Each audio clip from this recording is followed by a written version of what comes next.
It was on a rugged road where our Savior bled and died. Most shameful death, so full of agony.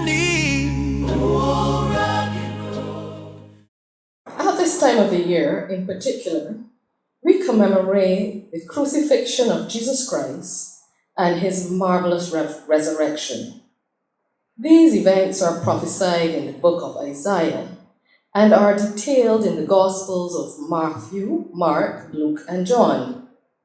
I want to focus on the physiology of the crucifixion of Christ. By that I mean, I want to focus a little more on the study of the impact of the crucifixion on Christ's body and the details that led to his death. I believe that Jesus was in great health prior to his crucifixion. After all, he's a great healer. He was physically active, as his job was that of a carpenter, and it demanded that he kept in great physical shape. Added to that, he walked everywhere that he went, including climbing mountains. As was his custom as a Jewish man, Jesus celebrated the Passover, a memorial of the time when God brought the Israelites out of the land of Egypt to Canaan. He celebrated this Passover feast of unleavened bread with his disciples. We are told that at the time Jesus was together with his disciples, sitting around the table, enjoying the Passover supper, he told them that he would suffer. He took drink and blessed it, and he divided it among them, instructing them to drink it.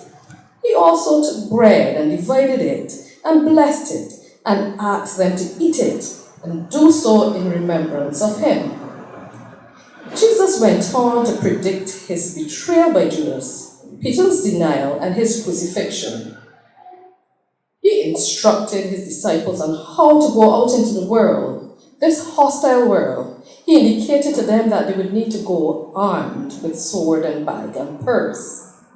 Following that, Jesus went to the foot of the Mount of Olives, a place called Gethsemane, where he often went to prayer. He took his disciples, Peter, James, and John. He asked them to pray so that they would not fall into temptation. He went away from them and began to pray earnestly. His soul, as Matthew indicated, was so overwhelmed with sorrow to the point of death. He agonized over his impending affliction, his betrayal, and his imminent death. He was in anguish. His agony had started. He was so overwhelmed that his sweat appeared as drops of blood. This condition is called hematidrosis, and hematidrosis occurs when a person is experiencing extreme or severe physical or psychological pressure, and it leads or results in the rupture of capillaries, these tiny blood vessels that surround the sweat glands. The blood then mixes with the sweat, and it appears as if the person is perspiring blood. While in the garden, a crowd of soldiers came to arrest him. This was the beginning of his public humiliation. He was taken to the house of the chief priest and held under armed guards. The guards mocked him, spat on him, blindfolded him, and beat him. They tormented and assaulted him all night. He didn't get any sleep. He was physically exhausted.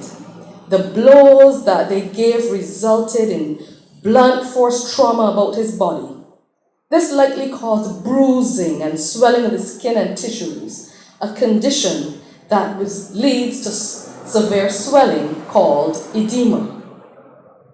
By the next day, it was taken between Pilate and Herod and then back to Pilate again. It is said that the distance between the two parties was about 2.5 miles. This must have been quite exhausting, having been severely beaten and starved for the previous day. Jesus was again flogged under order from Pilate, who was following the Roman law that flogging should precede a crucifixion. The flogging was done with the party partially naked. A whip was used, and there were several used to flog Jesus at the time. The whip was something called a flagum. This flagum had multiple thongs, and these thongs were usually made of materials including metal balls and spikes, and also pieces of bones, especially the bones of the sheep. Jesus was whipped with such multiple times, from many angles, from shoulder to upper leg. The whip dug into his skin. This type of gouging of the flesh resulted in severe blood loss, a condition called hypovolemia. Hypovolemia causes a rapid heart rate, palpitations, lightheadedness, and severe fatigue, and also results in persons passing out in many cases. In addition to that, a crown of thorns was pressed into his head. This resulted in headaches, causing a profound bleed from the scalp vessels. There was a further drop in blood volume and blood pressure, and this led to a compensatory increase in heart rate.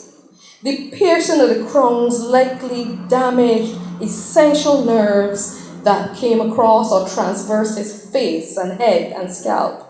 In particular, his facial nerve and the trigeminal nerves.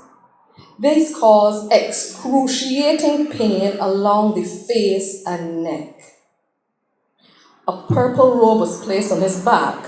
That was meant, perhaps, to help to mop up the blood a bit, although they mocked him and indicated that as a king he should wear a purple robe. But this robe was later brutally ripped off, thus exposing raw, bleeding flesh again. With all this, Jesus was still asked to carry his cross, a feat that was near impossible, but he tried. Having to bear the cross, that weight across his back, he was totally exhausted. He was beginning to breathe faster and catch for breath. His body temperature would have dropped. By this time, organ failure may have set in. Once he reached Golgotha, he was nailed to the cross. These nails pierced his hands and his feet. The piercing of the hands meant that the nerves that ran through the hand, the major nerves, like the median nerve, was pierced through. This would have caused a severe, continuous burning of the hands. In his feet, the median plantar nerve would have been pierced. Similarly, there was intense burning pain. This type of pain, referred to as causalgia, is severe, intense, continuous, and burning. Being secured to the cross by nailed, outstretched hands and feet, he was at the mercy of gravity. Breathing would have been difficult, especially trying to exhale. One might want to compare it to someone with asthma who was trying to get the carbon dioxide out of their lungs. Certainly, this was difficult. Eventually, these respiratory muscles would tire. It would increase the pressure in the thorax, making it ever so more difficult to breathe. It would have caused leakage of fluids from tiny vessels, the capillaries of his chest, thus causing significantly more rapid blood loss. This would have likely sent him into what we term cardiogenic shock. His organs would shut down one by one.